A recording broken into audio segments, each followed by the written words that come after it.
of Energy before I went to Ministry of Energy. So if it is about the experience within the sector, at least he acquired it before me. And if it is also about politics and various factors that affect political decisions and intentions, I always believe that he's way ahead of me. I remember when I finished school and I joined the I'm trying to get that thing, the social edit group, the one that we CJA. When I joined CJA, then they were leaders and they gave us directions. So I'm really very privileged that this platform has been created for me to have an interaction with you about the current problem that has been occurring in our country, and that is affecting not only our households but affecting also businesses. You will realize that for the past, let's say, for the last quarter of last year, that's our 2023, up to now, we've had erratic power supply. We've had situations where people simply cannot get power. And this comes on the backdrop of the fact that for over 6-7 years, government had consistently indicated that the previous government had over-procured generation capacity. So even there was ideal capacity that government was not using but had to pay for it. So it became a bit surprising that if that is the situation, how come that now we do not even have enough power to give to Ghanaians and to give to businesses? So that was a contradiction. But it is true that really, if you were to look at our installed capacity as we talk about it, the previous government actually, before just the previous government left, had procured roughly around 4,800 megawatts of installed capacity. And I'll explain to you what that means. But there were other projects that were in line. So there were some projects that had not been completed. You will know that for any generation plant to be, whether it is 215 megawatts or what have you, it takes between 24 and 36 months. That's 2 years or 3 years to bring it on stream. And so there were some other projects that were not actually on stream, but the construction was on. And so if you add all those things, it came to a total number of about 5,600. Yes, the then government had realized that one of the very fundamental things that we needed to do was to ensure that not only were we supposed to provide power for our country to be self-sufficient, but that we had the opportunity to also expand that and then taking advantage of what we call the West African power pool to send power to other West African countries. And in the course of my conversation, you realize that that is what, for example, VRA is surviving on, the issue of exporting of power. So, but unfortunately, just to cut a very long story short, most of those issues did not happen in terms of this government continuing with that. For example, we had invested with the help of the Agency for French Development, AFD, to give us a $50 million loan to wheel power from Ghana through Paga to Burkina Faso and to the Sahelian countries. Unfortunately, and there was a condition for this, the condition was that Gridco, which was supposed to be the owner of that transmission line, was supposed to ensure that its financials was good. You know, those who may have known accounting and other things, there are certain ratios that they use to test the health of the company. And there were some benchmarks that had been given to Gridco, and Gridco didn't meet them. When the MPP came into Ghana, all those things went through the window. And so now the French, the AFD now insisted on the fact that government should give a guarantee, a sovereign guarantee, as a basis to continue the funding. It took us up to around 2019, thereabout, to be able to get that government guarantee to be able to do it.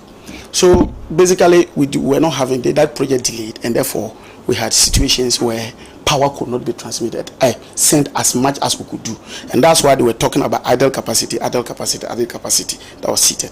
That power was not supposed to be sent. Besides that, we had about 14% of Ghanaians who didn't have electricity. And therefore, these were people who were also supposed to enjoy. So if government was committed to extending electricity to the rural areas, then some of them were going to get a Valco, for example, had 5 port lines, each of them using 75 megawatts. And therefore, we felt that if we had a full-fledged operating Valco, it will affect the downstream in terms of those who do with this aluminium and other things. That was supposed to create jobs. But unfortunately, all these lofty ideas never happened. Fast forward. After all these songs, then we come to realize that the last quarter of 2023, we started having problems. So what happened? Government had given various reasons, that maintenance, what have you. Usually, all plants, they have a scheduled maintenance program they go through. And this scheduled maintenance is also coordinated by GridCo, which is the systems control entity. They tend to look at the suppliers and look at the distributors. What do we need in terms of demand? How much can we produce? And they schedule plants to be able to go on maintenance. So they said the issue of maintenance. But we realized that the number of generating companies that were under maintenance, if you put them all together, it was not even up to 800 megawatts. So then, what about the rest of the day? What was the issue? To cut a long story short, the issue has to do with money. We have capacity seated there, but government simply does not have money to buy fuel for these generating plants to work. You ask yourself, how can, for example, an IPP, say an independent power producer like Asogli, why will it be expecting government to buy fuel for it to be able to run? Because that's a private company, and that should be part of your variable cost that you will put into the generator to be able to, and when you sell, then they give you the money. You see, what happened was this. If you go back and look at your electricity bill that you receive, there are a lot of factors that go into what finally ends up being your, when you go and buy 100 Ghana cedis, there are a lot of factors that go into it. Part of the thing is about fuel. So the PURC, in terms of their tariff structure, will factor, for example, fuel in it. Now, so they factor into it, and then they produce. So let's say I'm using Asogli as an example. So they produce from Asogli. GridCo transmits it to ECG, for example. That's one of the distributors. So the ECG is supposed to distribute that to you and I in terms of their power. Unfortunately, so for example, if they collect this power, when they collect their money after selling the power, so it means that the fuel cost is in it, is that not it? Because when they are signing their PPAs, the power purchase agreements, all these factors are always considered. So the expectation is that you will pay me in the value chain up there, me as Asogli, you pay me my money, and I'll use part of it to buy fuel. Do you understand the point? So first, what happened was that ECG, unfortunately, because of the level of inefficiencies, today as we talk, ECG loses about 32%. So let's just put it in a very ordinary sense, that if ECG were to buy, say, 100 Ghana cedis worth of power from Asogli, ab initio, 32 Ghana cedis is lost. So you can only account for about 68, am I right? About 68 Ghana cedis.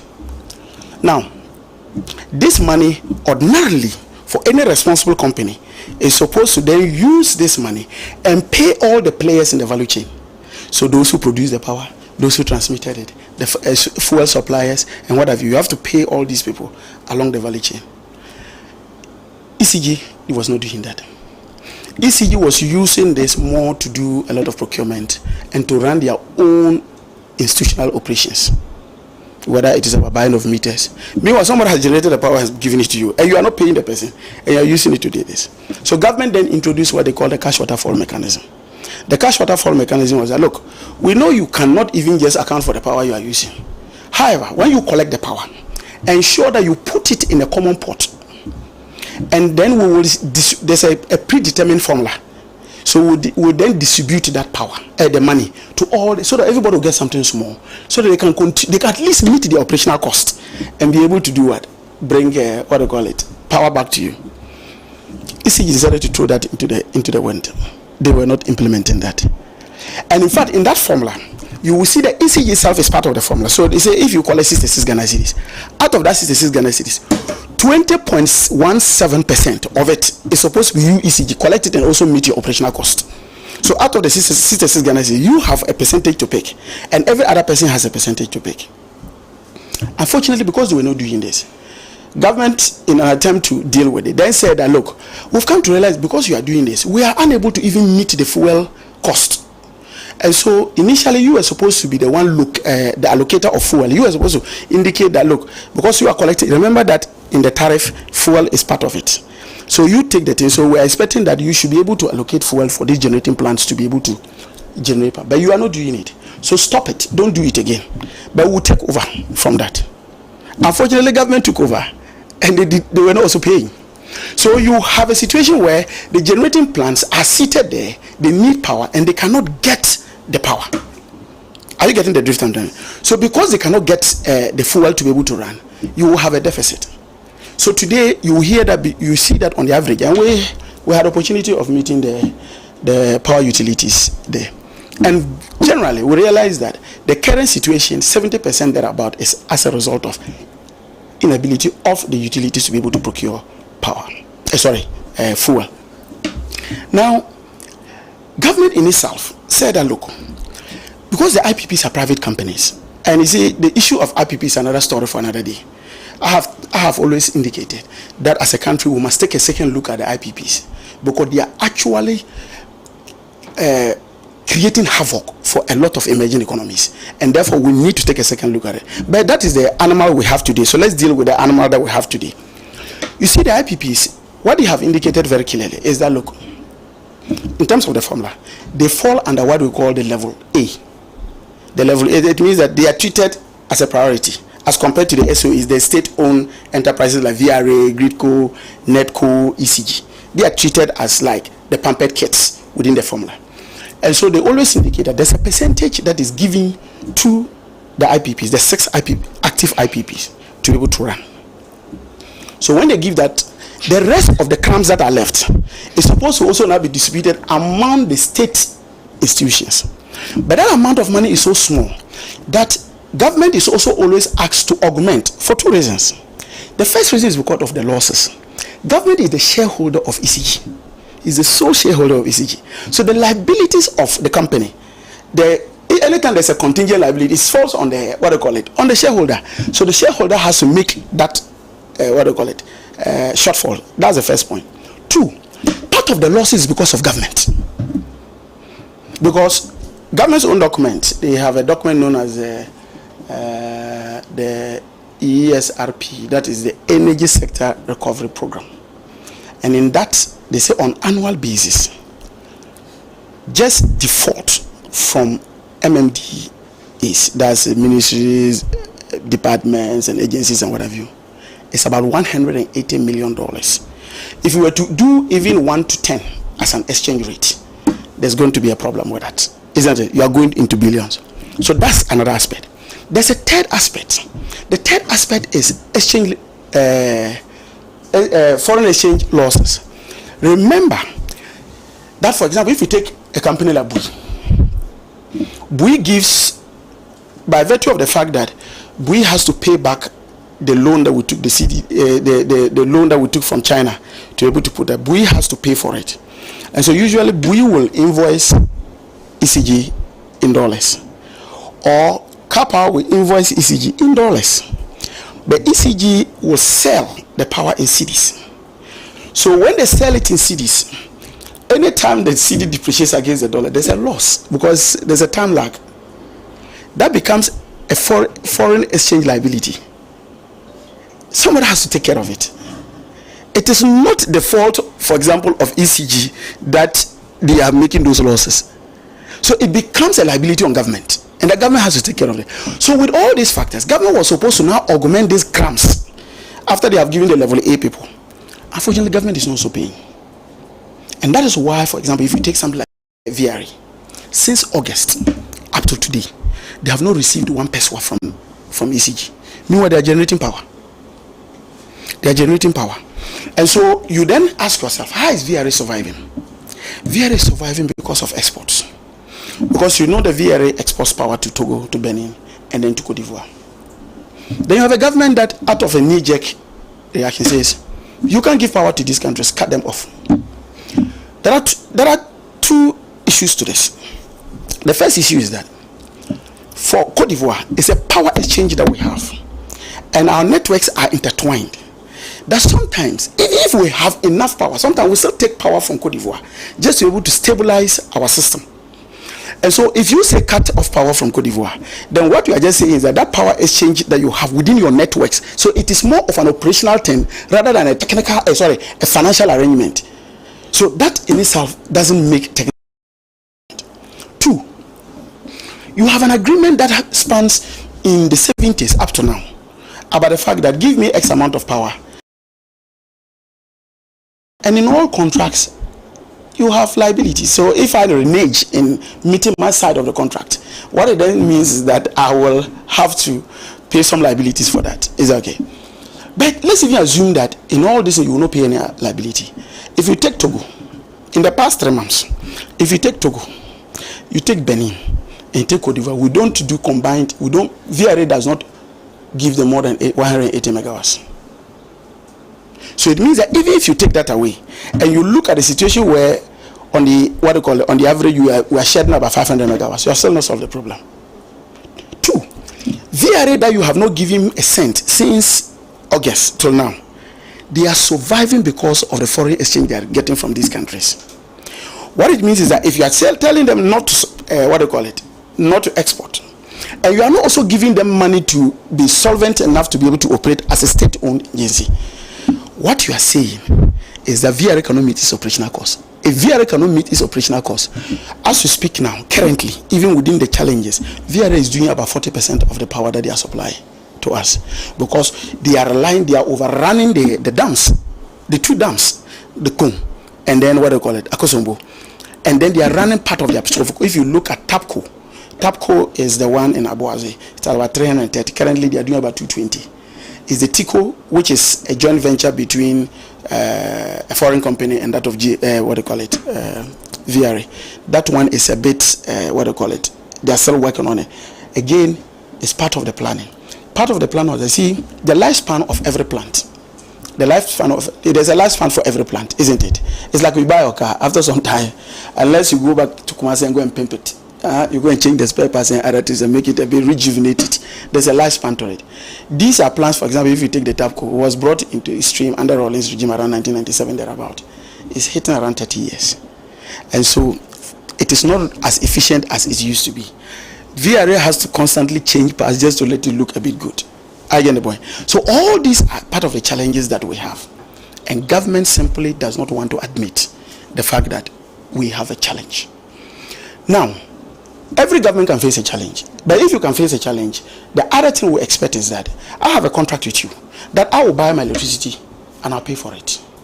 But when I pay for it, I should have electricity when I go to switch my oil. If you do not meet it, the least you can do is to let me know how you are operating so that I can plan my life around it. And that brings to the issue of timetable. Load shedding timetable is basically to create fairness in the problem sharing. And I'll explain to you why I'm saying that to bring fairness. You see, usually with the load management system, what you do is that you say, oh, area A, this day you go off, the following day area B, the third day area C. As a distributor, you would have known that, you see, because on daily basis, you have Gridco giving you the supply outlook for the day. They'll tell them, look, based on our contacts with all the generators, we are going to produce 100 megawatts. However, your demand, your customers, if you put that demand, it's about 150 megawatts. And so, make arrangement to shed 50 megawatts. So some people who use power up to 50 megawatts must be taken off the grid to stabilize the grid. So that's what they will do. So you with a load shedding plan or a timetable, you will know that, oh, today it is group A that are supposed to go off. So you let them go off. If in the course of that, you realize that, oh, they say, oh, there's another plan that came on stream. So instead of a 50-30, say group A, some people will get lice. Is that not it? Then the following day you do this, and the third day. So you see that the problem is being shared. We all suffer the consequences in a very fair and equitable manner. Now what they are doing is that when Gridco tells them to do this, to have a plan, to be able to do it, they refuse. So they put everybody on stream. Gridco, when they sit at their control center, they read the frequencies, and there's a standard frequency that the figure must not come low. So let's assume that the frequency is supposed to be, say, 50 hertz. So he looks at it and he realizes that suddenly the thing is coming down to, say, 48. When he sees that it's coming down to 48, it means that the demand is outstripping the supply, and if they don't do anything, the whole country will shut down. So there will be light. So that's why you normally will have total shutdown the whole country. That has its own security implications. So on the basis of that, Gridco, without thinking, because they want to save the system, will look for the area that has the largest load and dump them and put them off. So it is possible that today Gridco can put you off. Tomorrow they'll still put you off. Tomorrow they'll still put you off. Meanwhile, somebody is getting lights all over the place. It is the basis for which we are calling for a timetable. Say that we are all suffering, but let the suffering be shared, so that we all know how it is. But because, and you people should understand. Okay, when you just draw my attention to it. I hope you understand that part of the reason why we are calling for this is that we just want this into one. But government is not ready to do it. You know what they are not ready to do? The moment they bring timetable, they admit that they is doing so. And that's the part they don't want to admit. And so that is the challenge that we find ourselves. The challenge is financial, and government has to get money. As we speak now, IPP says, and that's a very dangerous part, 30% of the total indebtedness government has as a result of them should be deferred to the next 4 years. So what it means is that there's a government that has not come yet, but in 4 years we'll be paying the debts that they are creating today. That's the first part of the thing. They have deferred 30% of their payments to 4 years. 2, they have told government that if for nothing at all, every month give me $43 million. So that's roughly about 450 million Ghana cedis. If I'm doing 1 to 10, I'm doing an exchange rate of 1 to 10. That's about 430 million Ghana cedis every month for our bills. If you renege on that, we're going to go into problem. Do you think honestly that government will be able to get that? So it means that there's going to be the compilation or piling of new debt that will come. And so as we speak today, government needs roughly 1.6 billion to just solve the problem we have $1 billion to solve the problem we have today before taking care of the future. And that's why when people ask me, will we go out of this problem, I tell them that I'll be surprised, because government is also faced with competing needs. They have to pay workers, they have to buy supplies for hospitals, they have to tar roads, they have to take care of the free SHS that they are dealing with. If you look at all these competing needs, do you think they can ring fence the 1.6 billion and give it to just to solve the initial problem? So that is the problem that we find ourselves in. So in summary, this is the issue that I have come to discuss. Thank you very much.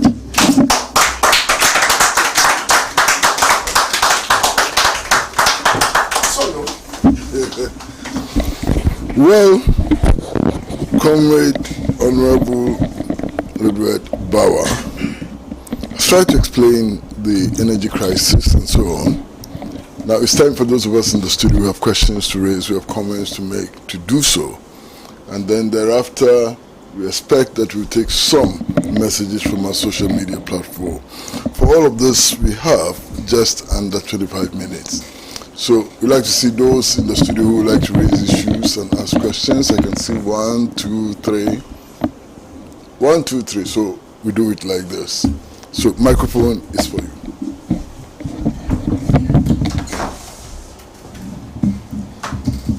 Thank you very much.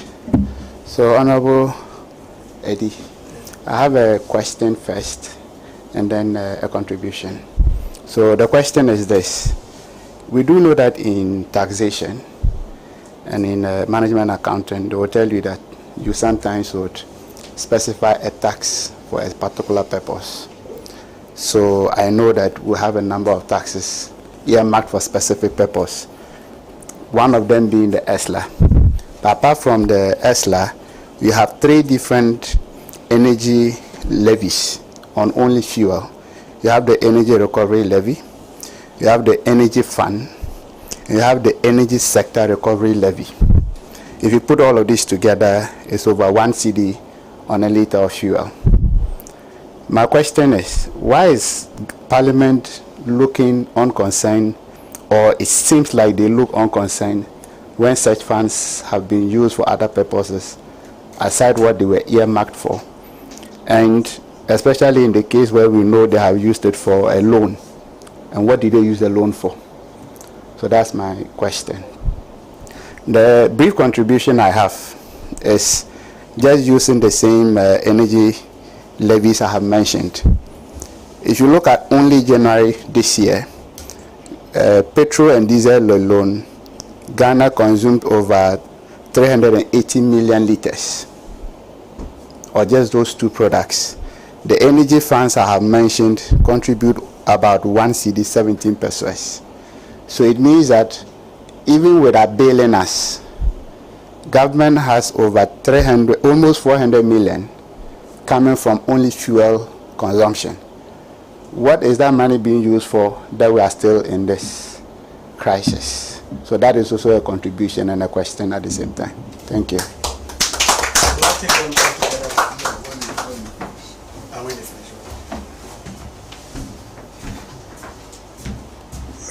Good evening, studio audience, and those who are watching us from outside. We are very grateful to Comrade Honorable Bawa for this insightful thing. I wanted to ask a question, but then I would also want to dwell a bit on this ESLA issue.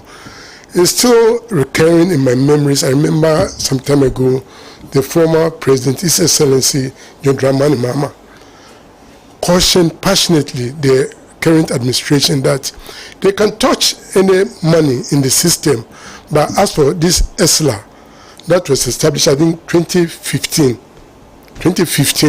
they should never go around that money, because the moment they go around that money, there will be a lot of challenges in the system, because it's supposed to be used to make our roads and a lot of things. So I think one of the challenges is what we are facing now. Then let's come to the point. Our former days, we know when people go to war and they become very, very great at wartime, they are promoted to order to do further things.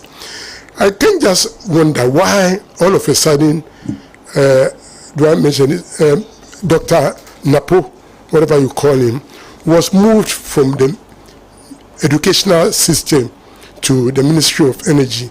When I look at the educational institution, I don't see there's been any good improvement in the educational institution. So I wonder why such a person should be moved from the educational institution when the whole system of the educational institution, I'm there, so I know it's completely collapsed. How can you move somebody from that sector to another very important sector that, in fact, talks about improvement, development, and other things? I think that is all that I have. Thank you very much.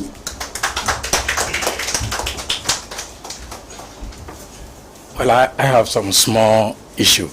One has to do with what is the Parliamentary Select Committee on Energy doing to the Energy Minister when a simple question was asked, can we have a timetable? Then he said that those who claim of a timetable should come with the timetable. I thought that was very insulting.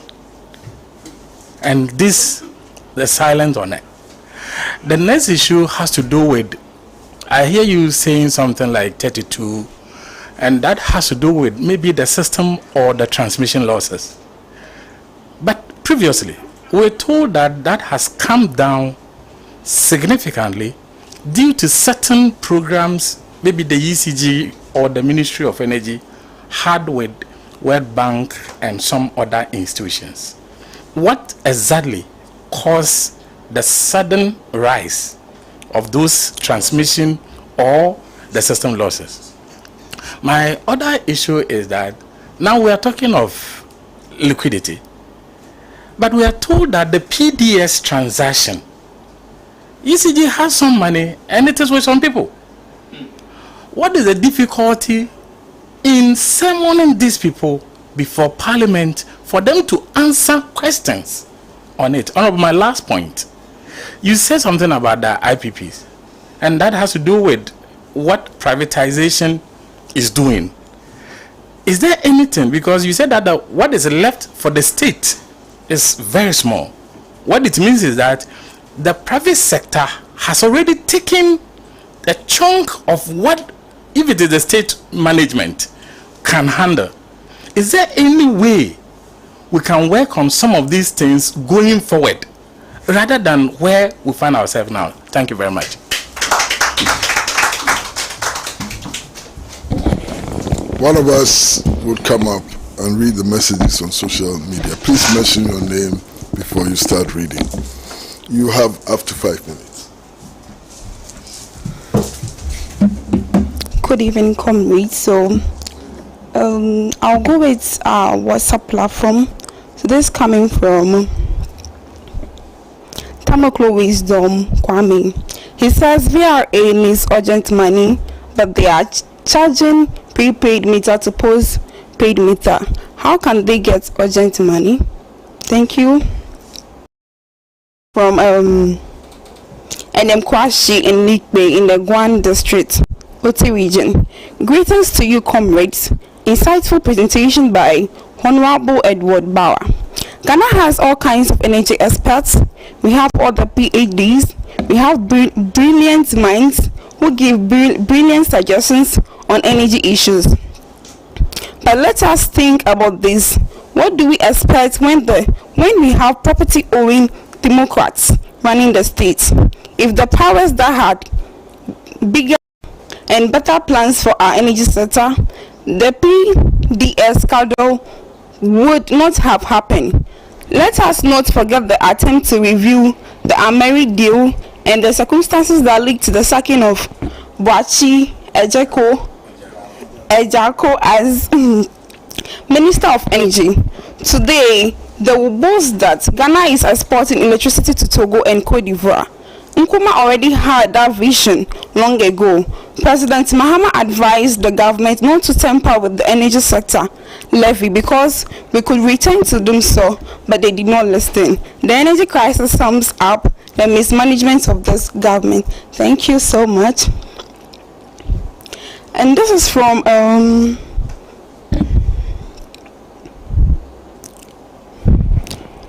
Good evening, Pan-African TV. I'm enjoying the Palaver here around Swan Lake. Greetings to my dad, Pratt Jr. and the whole class of the day. I'm JJ. Thank you so much for watching us.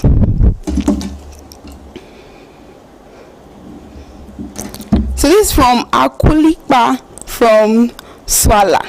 Thank you for the program, Pan-African TV. Hi, I'm Rashida from Domi. This is so educative and eye-opening. However, our politicians are absolutely greedy individuals. That's so harsh. Who are only pursuing their personal interests. Thank you all so much for watching us.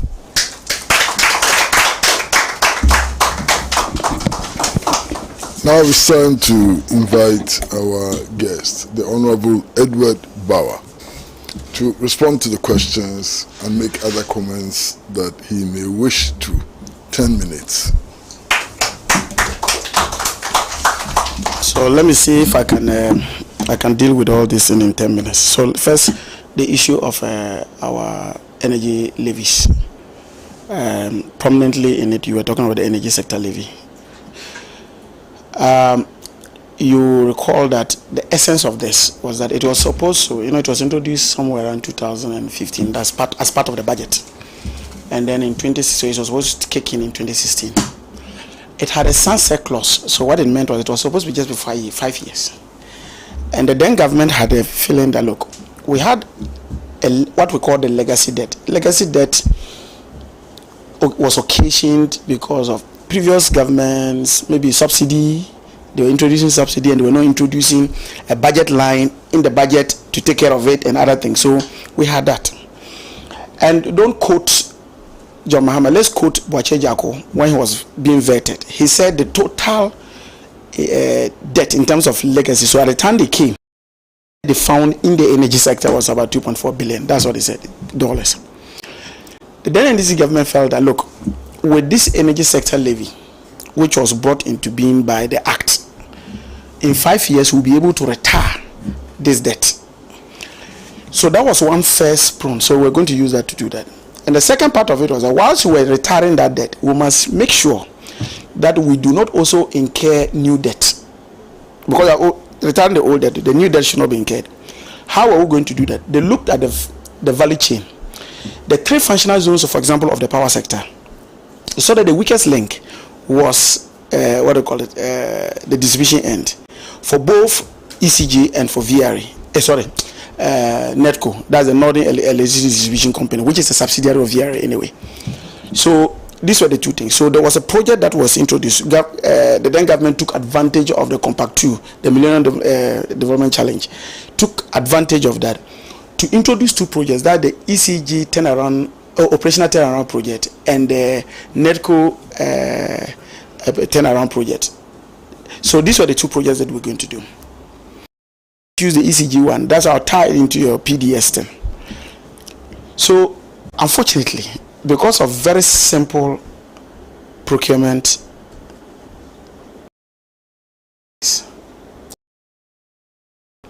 and this was underpinned by greed. Some of you would have heard the conversations on audio that were on platforms about negotiating how much was my share, what was my share for a state entity that was being given as a concession. So that's how that we lost that. So you have a situation where ECG, let's even just use from 2020, moving from 26 distribution losses. Distribution losses will include technical losses and commercial losses, or what you call collection losses. So between that and now, that they are doing around 32. Based on ECG's own percent loss, is equivalent to about 50.7 million Ghana cedis. So assuming that you have added roughly almost about 8% thereabout to it, you are inching almost around 4.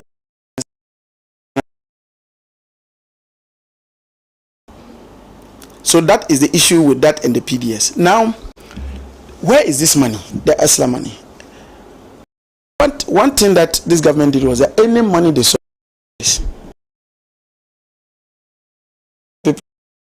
funds, you understand? So they then went into issue the 6 and under the umbrella of the ESLA PLC. So they issued bonds and took money.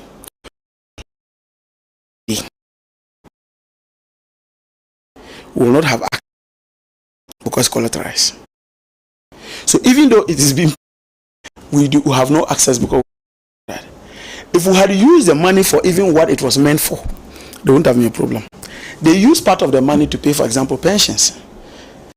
So what we discuss, assuming that, can you imagine the? And I've always, the greatest threat to any government in 2025. It's not the mess that they do already know, but what they will discover. Because nobody knows exactly what they use, but at least with the 600 million, because it came through Parliament, we saw that they used it to pay pensions. And so it tells you that that money was taken and not used for what it was meant for you. You see issues like energy fund. The energy fund is where you have all these other levies that are put in it.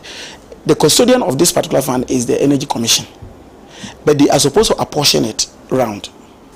But my brother, these monies are not properly used.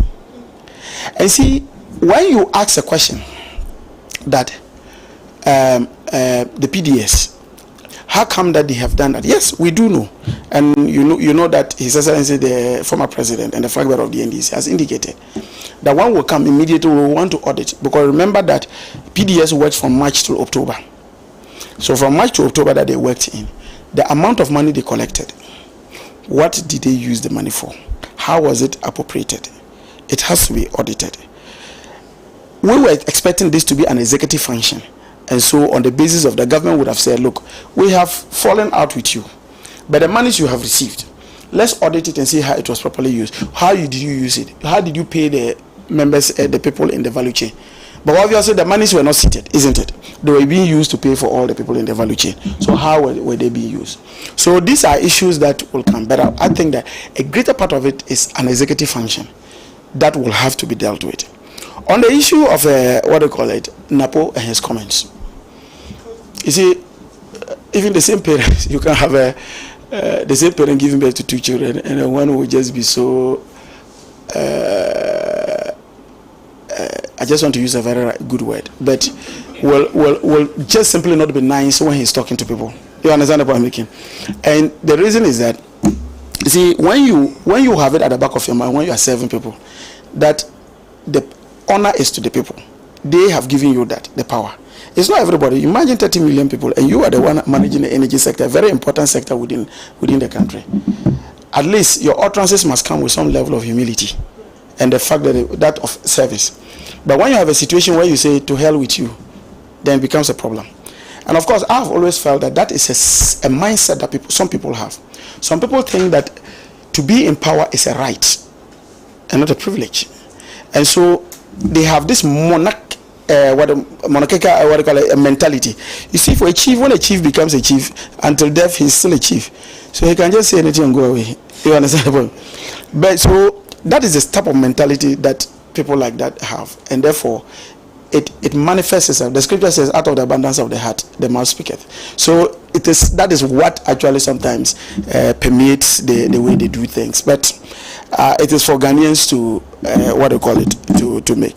But you also talked about the issue of corruption and other things within the sector. Look, I have indicated very clearly, and you linked it up to the fact that he moved from education and came to energy. I have said that, look, you don't necessarily have to have an expert to head the ministry. And maybe Uncle Kwesi will know it better than me. But you need to have somebody who has the commitment to lead, the ability to identify people who can perform and allow them to perform their duties. Most of these agencies that fall under the Ministry of Energy are established by law. And so there are certain things. For example, let me give you a typical example. By law, the Energy Commission is supposed to be the technical advisor to the ministry. That is by law. And there are experts who are there, who have worked for many years and have seen some of these problems have been recurring. They've seen it over and over again. What prevents a minister who thinks that he really means well for the sector to at least listen to advice from the ministry, honest advice from such agencies? But usually when you offer the piece of advice, they say you are in opposition. Particularly when it's at variance with what he intends doing, say you are in opposition. Are you getting the drift I'm making? You have situations where you have a petroleum commission that also is supposed to advise you particularly on upstream sector issues. Then you decide that, for example, because a very big company comes from America known as Exxon, a law that is governing the sector, you will change the law to favor that particular company alone against the advice of the Petroleum Commission. This is not about not being an expert. This is just that the Ashanti say, "Hey, bro." You understand what I'm making? So I am just giving you examples to show that it is not just the case that, oh, because he's moved from education to what is his skill and whether he can do that. It is about whether you are willing to do the right thing. And the system has been built in such a way that you have technical people who outlive political leaders anyway, because they are there to advise you, and you take the final decision. But you take the decisions based on all the facts put on your table. Then you can take a decision on issues like this. But when you do not do things like this, then you have a problem.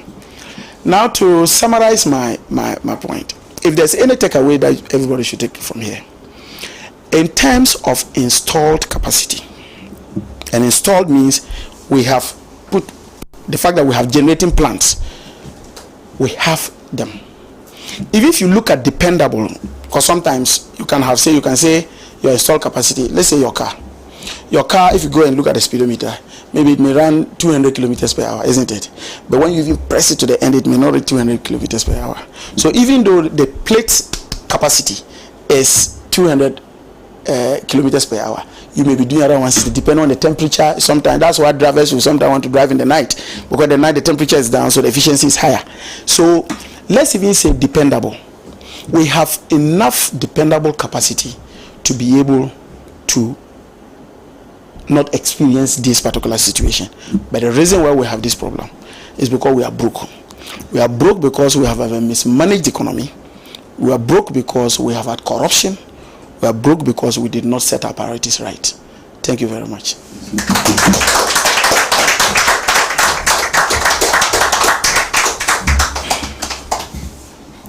Well, all too soon, we have to draw the curtains on this program. And first and foremost, we'd like to thank Honorable Edward Bawa for being here and sharing his knowledge and experience with us.